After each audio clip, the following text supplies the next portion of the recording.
अस्सलाम वालेकुम दोस्तों, मैं आहियां तव्हांजो ख़ादिम हुसैन थईम, मचकरनि जे ॻोठ जो सूबेदार सूतली।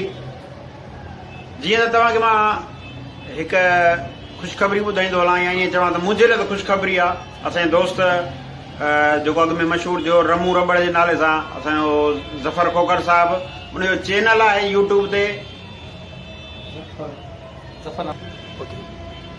ज़फ़र नॉन स्टॉप चैनल, जंहिंखे लाइक कयो, शेयर कयो ऐं हुनखे ज़बरदस्त नमूने सां ॾिसो, छो जो हुन में इंतिहाई ज़बरदस्त शयूं आहिनि, मज़ाहिया बि, इस्लाही बि।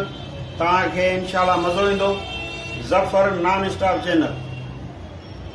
मुंहिंजा मोहब मिठा तो सवाइ तौंगर असां पे ॾाढा दुख ॾिठा। हाणे त दुख मिड़े ई दूर थी विया, जेकी कामिल हुया त कठा।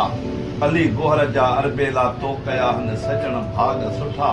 हेड़ा मेरा ऐं मठा तो मोहब न छॾजांइ मर। अदब भरिया आदमी तूं अदब में थी आव। नंढे वॾे सां न्याज़ करे मिल भाकुर पाए भाव। कुर्बदार कुर्ब जी पयो खिली कसु खाव। त मानण जो महर चवे थी दोस्त ही हो ताव।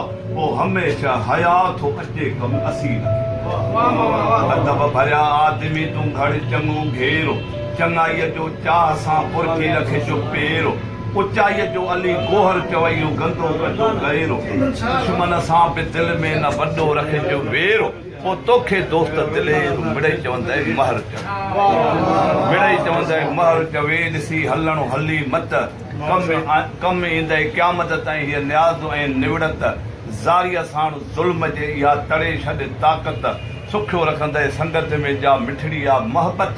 पोइ वाली विलायत कंदुई अता अली गोहर। वाह वाह वाह वाह वाह वाह वाह वाह वाह वाह वाह।